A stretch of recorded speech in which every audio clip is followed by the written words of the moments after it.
네, 다시 한번 큰 박수를 부탁드리겠습니다.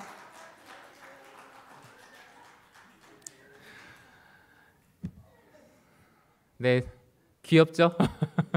사랑스러운 우리들의 아이들의 모습들이었습니다. 천국은 마치라는 특성으로서 아이들이 이렇게 준비한 율동을 보셨는데요. 그것처럼 정말 어린아이와 같은 마음이 하나님 나라에 거할 수 있다 하셨던 그 마음들, 또 우리가 꼭 깊이 기억하는 그런 마음들과 시간들이 되었으면 좋겠습니다. 할렐루야.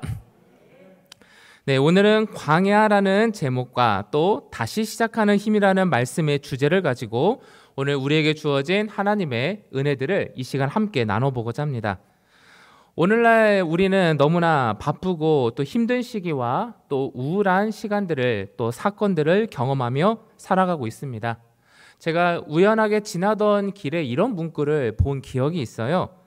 옛날에는 못 고칠 질병은 있었지만 아픈 사람은 없었는데 오늘날에는 못 고칠 질병은 사라졌지만 모두 다 아프다. 좀 다가오시는 문구이시죠? 그러니까 옛날에는 못 고칠 질병들은 있었지만 아픈 사람이 없었어요. 그런데 오늘날에는 못 고칠 질병들은 많이들 사라졌지만 모두 다 아프다. 참으로 가슴 아픈 문구이기도 했습니다. 오늘날의 우리나라의 현 시대를 바라보고 평가할 때 헬조선이라기도 하고 가족이 함께 모여 이런저런 이야기를 나누는 대화의 시간 자체를 가지는 것도 어렵고 세대 간의 대화는 어려운 단계를 넘어서서 이제는 어렵게 돼버린 세대가 된 것이 오늘날의 현 시대의 모습이기도 합니다. 부모님들은 자녀들에게 공경받기보다는 눈치를 보게 되는 시대를 살아가고 있고 청년들과 우리의 아이들은 무한 경쟁 속에서 뒤처지지 않고 살아남기 위해서 멈추지 못하고 오늘도 달려가는 그런 시대를 살아가고 있습니다. 이처럼 급박하고 살기 어려운 환경 속에서 우리는 오늘 성경 속 등장하고 있는 이 광야라는 이 장소에 주목할 필요가 있습니다. 왜냐하면 이 광야는 아무도 살 수 없고 스스로는 견디어낼 수 없는 장소이지만 그 광야에서 하나님께서는 늘 자신을 보여주셨고 광야에서 죽을 것 같은 하나님의 사람들을 살게 하셨기 때문입니다. 이스라엘 역사 가운데 최고의 왕이라고 불리었던 사람은 다윗 왕이라고 우리는 알고 있습니다. 다윗 왕 역시 우리가 그의 인생 가운데 다윗 왕의 인생 가운데 가장 의미 있는 시기가 언제인가라는 질문을 해본다라면 성도님들은 어떤 시기다, 어떤 사건이 다윗 왕의 가장 의미 있는 시간이다라고 생각하고 꼽아볼 수 있을까요? 골리앗을 쓰러뜨렸던 시기였을까요? 아니면 왕으로서 기름 부음을 받았을 때였을까요? 하나님의 법궤를 다시금 성전으로 안전하게 모시고 왔었을 때일까요? 아니면 수많은 전쟁 가운데 승리를 하고 있었을 때가 의미가 있었을까요? 모든 순간이 다윗 왕에게는 의미가 있었겠지만 성경이 주목하고 있는 다윗의 가장 의미 있다 여겨지는 시간은 그 시기는 다른 때가 아니라 오히려 광야에서 하나님께 훈련받으며 철저히 하나님 중심의 사람으로 다듬어지고 만들어졌었던 사울 왕을 피해 도망갔던 광야에서의 13년간의 시기를 더욱더 주목하고 오히려 의미 있는 시기다라고 선택하고 있기도 합니다.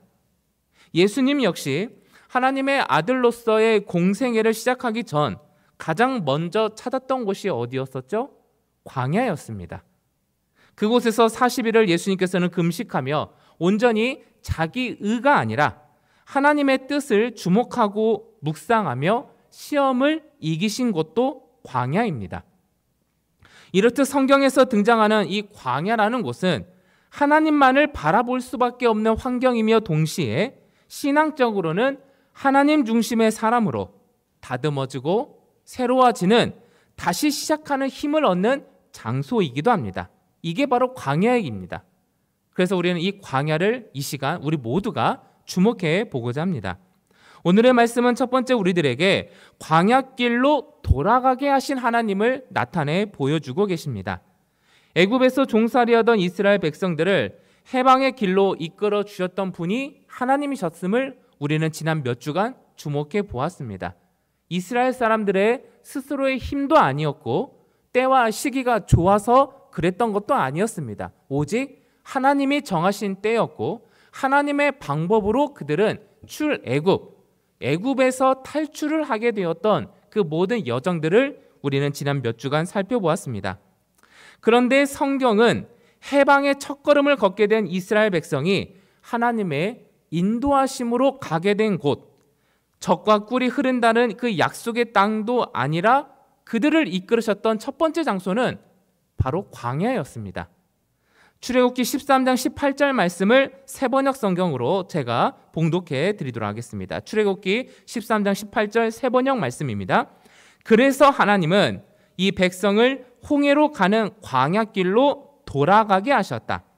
이스라엘 자손은 배열을 지어 이집트 땅에서 올라왔다.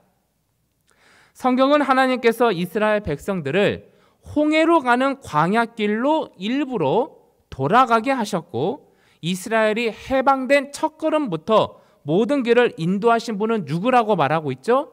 하나님이십니다라는 것을 나타나고 있습니다. 왜 하나님은 가나안이라는 약속의 땅으로 가는 가장 빠른 길이고 가장 합리적인 길을 놔두시고 굳이 일부러 홍해길로 돌아가게 하셨을까? 학자들은 이 부분을 이렇게 말하기도 합니다. 모세가 광야 가운데서 그 느보산에서 바라본 가나안까지의 최단 거리를 180km라고 살펴보고 있습니다. 느보산에서 가나안까지의 거리입니다. 이게 180km라고 최단 거리를 보고 있는데 서울의 북한산과 남산 주변 둘레길의 길이가 180km입니다. 서울에서 직선거리로 논산까지 거리를 살펴보면 이 거리도 180km입니다. 조금 현실성 있게 좀 다가오십니까? 하루 평균 4km의 속도로 일반적인 사람이 걷는다라고 가정을 해봤을 때 계산해 보면 하루에 8시간 정도를 걸게 되면 이 180km의 거리는 6일에서 7일 정도의 시간이 소요됩니다. 그 광야에서 만약에 우리가 평지가 아니라 산악지형이었다라는 것을 고려해도 넉넉하게 시간을 잡아보아도 이 거리는 2주 정도의 시간을 통하면 갈 수 있는 거리라고도 합니다. 넉넉하게 또 한 달이면 충분히 갈 수 있는 거리다. 이게 광야에서 가나안 땅으로 가는 거리입니다. 하지만 우리가 잘 알고 있다시피 이스라엘은 이 광야에서 약속의 땅이었던 가나안으로 들어가는데 몇 년이 걸렸죠? 40년이 걸렸습니다. 이유는 오직 한 가지입니다. 하나님이 40년간 이들을 돌리셨다입니다. 광야길로 돌아가며 우리가 성경 말씀을 통해서 이 40년이나 걸리는 광야, 그냥 우리가 과학적으로 바라보면 넉넉하게 평균 사람이 걸은 한 달이면 갈 수 있는 이 거리를 40년간이나 돌리셨던 하나님이 도대체 이 광야에서 어떤 일들이 있었는가를 우리는 말씀을 통해서 살펴볼 수가 있는데요. 그 출애굽 사건들 이후에 광야길 가운데 어떤 사건이 있었는지를 우리가 머릿속으로 한번 떠올리면 좋겠습니다. 홍해 사건이 있었었죠.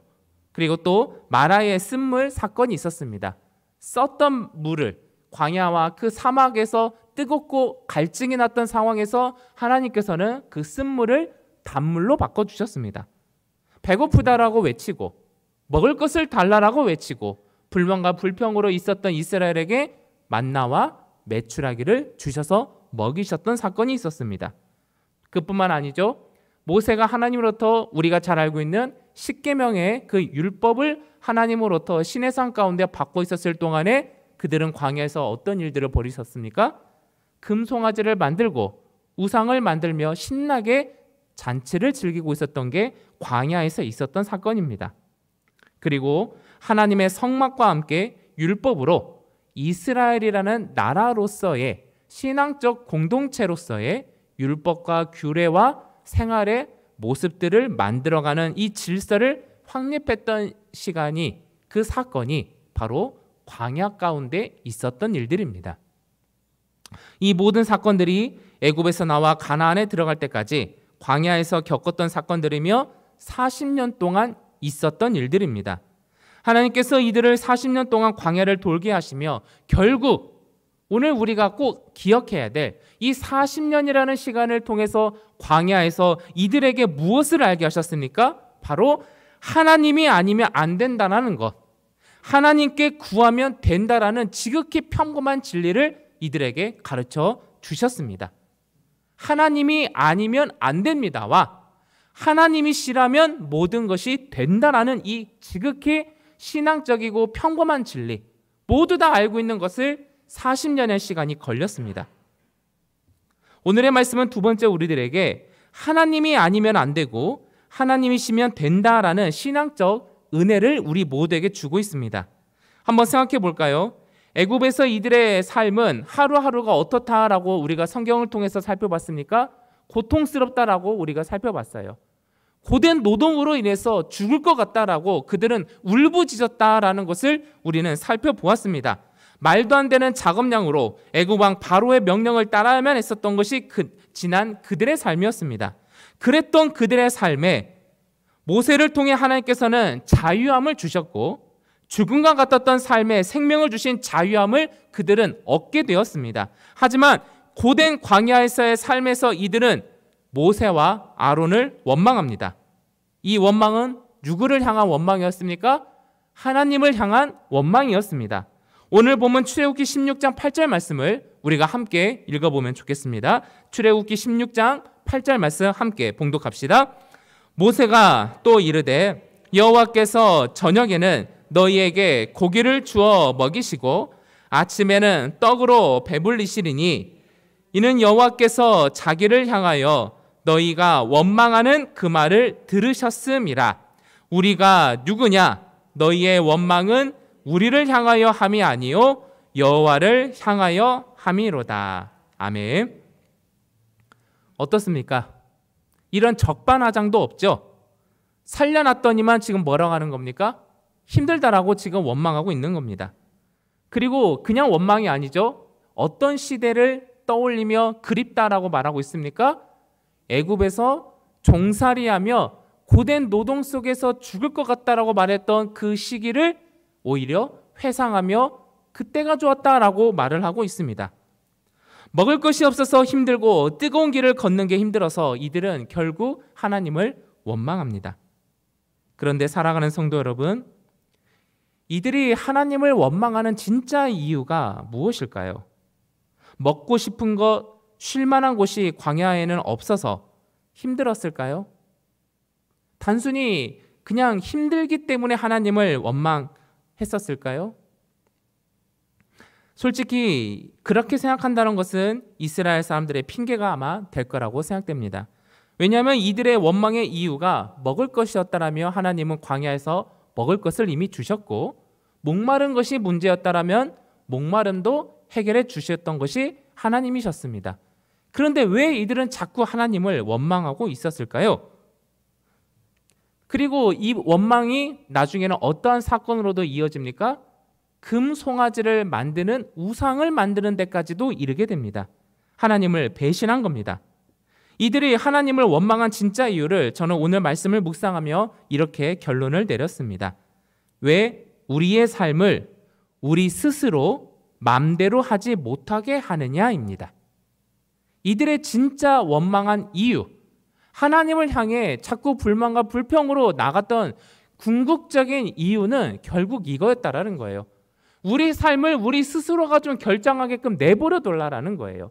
하나님이 이끄시는 거 좋아요. 하나님이 먹을 것 채워주시는 거 좋아요. 하나님께서 마실 것을 채워주는 것도 좋아요. 아픈 것 치료해 주는 것도 좋아요. 그것은 좋은 것이지만 그래도 내 삶은 누구의 것이라고 말하고 싶은 겁니까? 내 건 아는 거예요. 내 방식대로 내가 세우고 내가 결정하는 것을 살고 싶은데 광야에서는 그것이 허락되어지지 않고 있다라는 거예요. 그래서 이들이 자꾸 하나님을 향해서 원망과 불평을 내세우는 이유의 궁극적인 원인은 그겁니다. 내 방식대로 내가 좀 하게끔 내버려 달라라는 거예요. 그게 안 되니까 이들은 모든 불만을 하나님이 다 채워주셨고 해결해 주셨음에도 불구하고 이 원망과 불만과 불평은 끊이지 않는 겁니다. 광야에 들어서게 되자마자 이스라엘 사람들은 아마 알게 되었을 겁니다. 이곳에선 스스로가 할 수 있는 것이 아무것도 없다.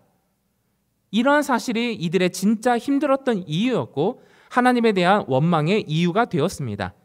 광야 가운데서 이스라엘 백성들이 가장 행복해하고 신나 있었던 장면이 나옵니다. 언제일 것 같습니까? 이 광야 가운데서 이스라엘 백성들이 가장 신나고 즐거워하고 있었던 때가 성경에 기록되어 있어요. 그때가 언제일까요? 우리가 그냥 상식적으로 생각해 본다면 광야는 사막입니다. 지금 같은 사막이에요. 얼마나 뜨거운 태양빛에 어디가 동서남북 어디가 어딘지도 모르는 곳에서 약속의 땅이라는 곳에서 정처 없이 가고 있는 이들에게 가장 행복했던 때, 가장 기억에 남는 때라고 여겨진다면 우리라면은 마실 것을 주었을 때가 아닐까? 아니면 먹을 것을 주셨을 때가 아닐까? 이렇게 생각해 볼 수가 있잖아요. 낮에 그 태양빛을 가르셨던 구름 기둥이 지켜주셨던 때, 아니면 어둡고 추워지는 그 밤에 불기둥으로서 그들을 도와주셨던 때, 우리는 이렇게 상식적으로 생각해 볼 수가 있습니다. 하지만 광야에서 이스라엘 백성들이 가장 신나고 기뻐하고 행복했었던 때는 바로 금송아지를 만들어서 우상을 향해 나아갈 때가 이들이 가장 행복하고 그리고 가장 신나했었다라는 것을 우리는 발견하게 돼요. 말씀을 한번 찾아보겠습니다. 출애굽기 32장 6절 말씀입니다. 출애굽기 32장 6절 말씀 우리가 함께 봉독하겠습니다. 이튿날에 그들이 일찍이 일어나 번제를 드리며 화목제를 드리고 백성이 앉아서 먹고 마시며 일어나서 뛰놀더라. 아멘. 어떤 느낌입니까? 아주 신났어요. 아주 기분이 좋아요. 광야라는 똑같은 공간이었습니다. 그런데 이들이 스스로 만들었던 신과 스스로 내가 하고 싶은 대로 무엇인가를 선택하는 순간이 되었을 때 성경은 이들을 어떻게 증언하고 있습니까? 이들은 일어나서 뛰놀더라. 이렇게 성경은 증언하고 있습니다. 하지만 같은 장소인 이 광야에서 하나님의 인도함을 받았을 때는 이들은 어땠다고 성경은 증언하고 있죠? 원망과 불평과 불만이 있었다. 이렇게 말하고 있어요. 똑같은 광야에서 하나님의 인도함을 받을 때는 불만과 원망이 있었고 내가 무엇인가를 할 수 있고 내가 만들어 놓은 우상과 신을 섬기는 자리에서는 일어나서 뛰놀고 있었더라. 같은 장소였습니다. 이 말씀을 묵상하며 우리는 이러한 질문을 한번 해보게 됩니다. 오늘 과연 저와 성도님들의 삶이 힘든 이유가 무엇일까? 오늘 우리가 살아가면서 힘든 이유가 무엇일까를 한번 생각해 본다면 우리는 이러한 질문 앞에 우리가 서 있으면 좋겠습니다. 하나님의 뜻대로 살려다 보니 힘든 겁니까? 아니면 내 뜻과 계획들이 원하는 대로 이루어지지 않는 것이 힘든 겁니까? 내 인생이 계획대로 되지 않아서 힘든 겁니까? 아니면 말씀대로 순종하지 못하는 나의 모습과 우리의 신앙적 한계를 경험해 보는 것이 힘든 겁니까? 순종이 힘든 겁니까? 내 뜻이 내 원하는 대로 이루어지지 않는 게 힘든 겁니까? 믿음대로 살지 못해 힘들어할 때보다 우리 스스로가 원하는 바들이 이루어지지 않고 내 뜻대로 되어지지 않을 때 오히려 우리는 마음의 상처와 세상에 대해서는 분노와 사람에 대해서는 실망으로 더 힘들었던 것이 사실입니다. 오늘 우리의 본문 출애굽기 16장 12절은 그래서 우리들에게 이렇게 말하고 있죠. 출애굽기 16장 12절 우리 화면을 통해서 함께 봉독하면 좋겠습니다. 내가 이스라엘 자손의 원망함을 들었노라. 그들에게 말하여 이르기를 너희가 해질 때에는 고기를 먹고 아침에는 떡으로 배부르리니 내가 여호와 너희의 하나님인 줄 알리라 하라 하시니라. 아멘. 고기가 필요하다고 해서 저녁마다 고기를 주셨습니다. 떡이 필요하다고 해서 아침엔 떡을 주셨습니다. 하지만 이들의 원망이 사라진 때는 스스로가 만들었던 그 금송아지 우상을 만들었을 때였지 하나님의 보호와 인도하심을 받을 때가 아니었습니다. 그래서 하나님은 이 광야라는 환경 속에서 이들이 하나님이 아니면 안 된다라는 것을 알려주셨고 깨닫게 하시는데 몇 년을 소요하신 겁니까? 40년을 그래서 소유하신 겁니다. 그 40년이 지났을 때 이스라엘 백성들은 어떻게 되었죠? 달라졌어요. 40년이 끝난 후에는 이들이 달라졌습니다. 광야에서 어떻게 살아가는 것이 진짜 내 영혼을 살리고 육신을 살릴 뿐만 아니라 우리에게 주어진 삶을 살리는 길이 무엇인지를 이들은 깨닫게 되었다라는 거예요. 그 시간이 40년이었습니다. 우리는 스스로 할 수가 있습니다가 아니라 하나님 아니면 저는 죽고 우리는 죽습니다. 하나님이 아니면 안 됩니다라는 이스라엘 철저한 고백이 터져나왔고 광야 속 이스라엘 삶을 가득 채우게 되는 변화를 시키는 것을 우리는 기억해야 합니다. 그래서 우리는 오늘 내게 주어진 삶에 정말로 이해할 수 없는 아픔과 어려움과 당최 해결할 수 없는 어떠한 문제에 직면하고 있을 때 우리는 지금의 나의 삶의 이 자리가 광야인 것은 아닌가를 우리는 기억해야 됩니다. 그러면서 우리는 이렇게 나아가는 것이 하나님 바라는 길이겠죠. 하나님이 지금 나를 바라보게 하는 것이 무엇인가? 내가 지금 하나님 앞에 변해야 되는 나의 모습은 무엇인가를 우리는 지금 깨닫게 되는 게 우리의 삶의 어려움과 슬픔과 내 힘으로 해결할 수 없는 일에 처한 지금의 상황이 광야이구나 라는 신앙적 고백과 물음으로 우리는 하나님 앞에 나아가야 됩니다. 이것이 광야를 통해서 우리에게 주시는 하나님께서 다시 시작하는 힘을 주시고자 하는 큰 의미인 줄로 믿습니다. 할렐루야. 우리의 계획들이 자꾸만 무너지고 우리의 노력들이 물거품되고 우리의 뜻한 바가 잘 이루어지지 않았을 때 우리의 삶의 환경은 광야처럼 외롭습니다. 혼자라고 생각되어지는 이 광야에 놓일 때도 있을 것이고 육신이 아파서 움직이는 것조차 어려워 가만히 집에 홀로 앉아 있을 때도 우리의 심령은 광야처럼 느낄 때가 있습니다. 사람들과 세상에 상처받은 광야에 놓일 때도 있고 이럴 때마다 우리는 하나님의 인도하심과 하나님의 영광이 무엇인지를 우리는 주목해 봐야 이 광야 같은 환경에서 이 광야처럼 느껴지는 슬픔과 절망 가운데서 우리는 빠져나올 수가 있어요. 가나안으로 들어갈 수가 있게 되는 겁니다. 그래서 출애굽기 16장 10절 오늘의 본문 말씀은 이렇게 우리들에게 증언해 주고 있습니다. 출애굽기 16장 10절 말씀입니다. 우리 함께 봉독해 볼까요? 아론이 이스라엘 자손의 온 회중에게 말하매 그들이 광야를 바라보니 여호와의 영광이 구름 속에 나타나더라. 아멘. 지금 무엇을 보니 하나님의 영광을 봤다 합니까? 광야 가운데서 하나님을 바라보니 저 구름 속에서 하나님의 영광이 보이더라 라고 말하고 있는 거예요. 광야 속에서 내가 보고 싶은 것을 본 게 아니라 하나님을 바라볼 때 그들은 여호와의 영광이 구름 속에 나타남을 보게 되었다. 이게 광야입니다. 할렐루야. 때로는 하나님께서 저와 성도님들의 삶을 돌리셔서 편한 길이 아니고 잘 되는 길이 아니라 자꾸 돌리실 때가 있어요. 실패로 이끌 때가 있어요. 광야로 이끄실 때가 있습니다. 아무런 문제 없이 평온했던 내 삶을 오히려 광야로 돌리실 때가 있습니다. 그 순간 우리는 기억해야 합니다. 하나님이 나를 그리고 우리를 내 가정을 내 일터를 왜 이렇게 힘들게 만드실까? 왜 광야로 이끄실까? 그때는 분명한 하나님의 이유가 있다라는 겁니다. 그게 바로 내 삶이 내 스스로가 주인이 돼버린 때일 수도 있어요. 내가 하나님보다 내가 더 앞섰을 때, 하나님보다 내 스스로의 생각과 판단을 더 중하고 현명하다라고 여겼었던 그때가 하나님이 나를 광야로 밀어붙이고 있을 때일 수도 있어요. 그래서 우리는 그럴 때마다 하나님을 주목해야 됩니다. 왜 이러한 일이 일어났을까? 그렇다면 이걸 어떻게 해결해야 될까? 나의 판단과 생각이라 그때 우리는 하나님을 주목하며 하나님의 방법을 구해야 돼요. 그게 바로 무릎으로서 하나님께 기도하며 나아갈 때예요. 하나님께 말씀을 통해서 응답을 갈망하고 간구해야 할 때예요. 그래서 우리에게는 광야가 필요한 거예요. 광야가 아니었다라면 우리는 하나님을 절대로 바라보지 않았을 겁니다.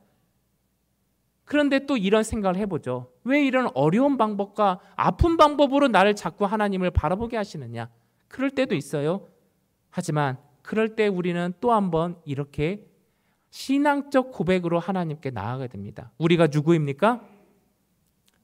저와 여러분들이 누구죠? 하나님의 자녀들이에요. 우리 이런 신앙적 고백을 놓치면 안 돼요. 저와 여러분이 누구라고요? 하나님의 자녀예요. 그래서 하나님이 저와 여러분들이 어긋난 길로 자꾸만 애굽을 그리워하고 옛모습을 그리워하고 내가 내 방식대로 내가 판단하고 내가 잘 나갔던 때를 그리워하지 말아라라고 하시는 거예요. 자꾸만 넘어뜨릴 때도 있어요. 왜 이렇게 일이 안 풀리나라고 말할 때도 있어요. 그런데 그때 우리는 하나님을 바라봐야 돼요. 왜 그 같은 상황을 만드셨냐고요? 우리가 하나님의 자녀이기 때문에 그래요. 우리를 하나님의 인도하심과 하나님이 채워주시는 만나와 매출하기로 매일매일의 삶을 하나님이면 되는구나, 하나님이 또 아니면 안 되는구나를 깨닫게 해주시는 그 의미로서 우리를 광야로 이끌어주시는 하나님의 깊은 사랑이라 우리는 이 광야를 그렇게 바라봐야 됩니다. 마가복음 1장 12절 13절 말씀을 제가 봉독해 드리도록 하겠습니다. 마가복음 1장 12절과 13절의 말씀입니다. 성령이 곧 예수를 광야로 몰아내신지라 광야에서 40일을 계시면서 사탄에게 시험을 받으시며 들짐승과 함께 계시니 천사들이 수종들더라. 아멘. 오늘의 방금 읽어드린 이 마가복음 말씀은 예수님께서 본격적인 사역을 시작하시기 전 성령이 예수님을 어디로 이끌으셨다라고 말씀하고 계십니까? 광야로 이끌었다라고 말합니다. 예수님이 광야로 가신 게 아니라 성령이 지금 예수님을 광야로 이끌으셨다라고 말합니다. 그리고 하나님의 아들 되시는 예수님이 제대로 일을 시작하려고 하는데 그 시작부터가 광야였어요. 출애굽했던 이스라엘 백성들처럼 하나님께서는 성령을 통하셔서 예수님을 광야로 몰아내셨다라고 말합니다. 그리고 그 광야 속에서 예수님은 우리가 잘 알고 있듯이 무엇을 당하게 되죠? 사탄의 시험을 경험하게 됩니다. 하지만 마지막 구절이 생각나십니까? 방금 읽어드린 마가복음 1장 13절 마지막 말씀에 사탄에게 시험을 받으시며 들짐승과 함께 계시니 천사들이 수종들더라. 할렐루야. 이거예요. 우리는 이 부분을 주목해야 돼요. 사탄에게 시험을 받으시며 들짐승과 함께 계시기 때문에 하나님이 또 무엇을 해주신 겁니까? 천사들로서 시험 당하시는 예수님을 수종들게 하더라. 사랑하는 성도 여러분, 너무나 바쁘고 힘든 이 시대를 살아가면서 도대체 이런 일이 왜 일어나나라고 여겨지는 그런 시대를 살아가고 있지만 우리가 상식이라고 여겼던 사회의 모든 것들이 무너지고 가정이 무너지고 세대가 무너지는 것 같은 이 시대를 살아가고 있지만 하나님께서 오늘의 이 광야를 통하여서 저와 성도님들에 향한 그 사랑과 또 메시지는 분명합니다. 내 사랑하는 자녀들아 나를 바라보아라입니다. 그리고 너희의 삶, 내가 사랑하는 너희의 삶이 오늘 광야처럼 느낀다 할지라도 하나님은 시험 당할 즈음에 도울 손길을 보내주시고 그리고 시험에 처할 때마다 넘어질 만한 시험을 주시지 않는다라고 말씀을 하십니다. 그러면서 덧붙이시죠. 이 광야에서 이스라엘 백성들이 온전하게 하나님을 바라보는 시간이 되었을 때 그들은 가나안에 들어갔던 것처럼 오늘 저와 여러분들의 삶에 눈물로써 기도하는 기도의 제목들, 광야처럼 느껴지는 모든 기도의 상황들, 그 모든 것의 끝은 우리가 온전히 하나님을 바라볼 때에 하나님의 영광과 천사들의 수종함과 도움의 손길들과 환경을 하나님께서 능히 해결해 주시고 채워 주시리라 믿습니다. 그러한 모든 광야에서 경험되어지는 우리의 삶 속에 다시 시작할 수 있는 힘을 경험해 보시는 저와 여러분 되시기를 주의 이름으로 간절히 축원합니다. 기도하겠습니다. 참 좋으신 사랑의 하나님, 너무나 힘들다라고 우리는 하나님을 원망했었습니다. 너무나 힘이 든다라고 눈물로써 기도했었습니다. 그래도 모든 것이 아무것도 해결되지 않는다라고 원망도 했었습니다. 하지만 이 같은 광야 같은 우리의 삶 속에서도 하나님은 우리가 넘어질 수는 있을지언정 완전히 좌절하거나 죽음에 이르지 않도록 우리를 지켜주고 있다는 것을 우리가 기억하기를 소망합니다. 광야 같은 우리의 삶, 오늘과 같은 이 광야 같은 우리의 삶 속에서 다시 시작할 수 있는 힘을 우리 모두에게 허락하여 주시옵시고, 우리가 그것을 벗어났을 땐 정말로 젖과 꿀이 흐르는 그 가나안 땅, 약속의 땅, 하나님의 축복으로 우리를 이끌어 주시옵소서. 예수 그리스도의 이름으로 간절히 기도드립니다. 아멘. 이 시간 하나님께 드린 예물 찬양하며 드리도록 하겠습니다.